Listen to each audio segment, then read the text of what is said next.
குழந்தைங்க பீஸா கேட்டாங்கன்னா இந்த மாதிரி மைதா ஈஸ்ட் சேர்க்காம ஓவன் இல்லாம டேஸ்டியான வீட் பீஸா பேன்லயே ஈஸியா செஞ்சு கொடுங்க.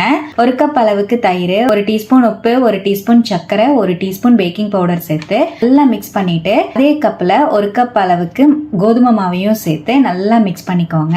1 டேபிள் ஸ்பூன் ஆயில் சேர்த்து மாவை நல்லா கை வச்சு நல்லா பிசைஞ்சுக்கோங்க. ஒரு 2ல இருந்து 3 நிமிஷம் நல்லா பிசைஞ்சிட்டு அப்படியே ஒரு 10 நிமிஷம் ரெஸ்ட் விட்டுருங்க. மாவு நல்லா ஊறி வந்திருக்கும். ஊறி வந்த மாவை எந்த பேன்ல நீங்க பீஸா செய்ய போறீங்களோ அந்த பேன்ல நல்லா ஆயிலோ பட்டரையோ இல்லைன்னா நெய்யையோ இந்த மாதிரி ஃபுல்லா தடவிட்டு மாவு எடுத்து ஃபுல்லா அந்த பேன் ஃபுல்லா வர்ற மாதிரி ஃபுல்லா ஸ்ப்ரெட் பண்ணி விட்டுட்டு சைட்ல இந்த மாதிரி நல்லா அமுத்திட்டு நடுவுல ஃபுல்லா ஃபோர்க் வச்சு ஹோல்ஸ் போட்டு விட்டுக்கோங்க. பேனை அடுப்புல வச்சு மீடியம் ஃப்ளேம்லயே 2ல இருந்து 3 நிமிஷம் அப்படியே விட்டுருங்க. நம்மளோட பீஸா பேஸ் நல்லா வெந்து வந்திருக்கும். அதை அப்படியே உல்டாவா பிளேட் வச்சு திருப்பிட்டு 2 சைடுமே பீஸா பேஸ் நல்லா வெந்து வந்துருச்சு.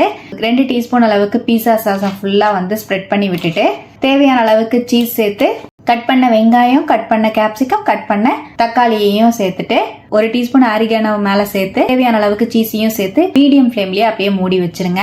8 நிமிஷத்துலயே பீஸா ரெடி ஆயிரும். நல்லா சீஸ் எல்லாம் ஃபுல்லா மெல்ட் ஆகி பார்க்கவே செம்ம யம்மியா டேஸ்டா பீஸா ரெடி ஆயிடுச்சு. வீட் பீஸா பேன்ல சூப்பரா ஈஸியா ரெடி பண்ணிடலாங்க. ட்ரை பண்ணிட்டு எப்படி வந்ததுன்னு கமெண்ட்ல ஷேர் பண்ணிட்டு நம்ம பேஜையும் ஃபாலோ பண்ணிக்கோங்க.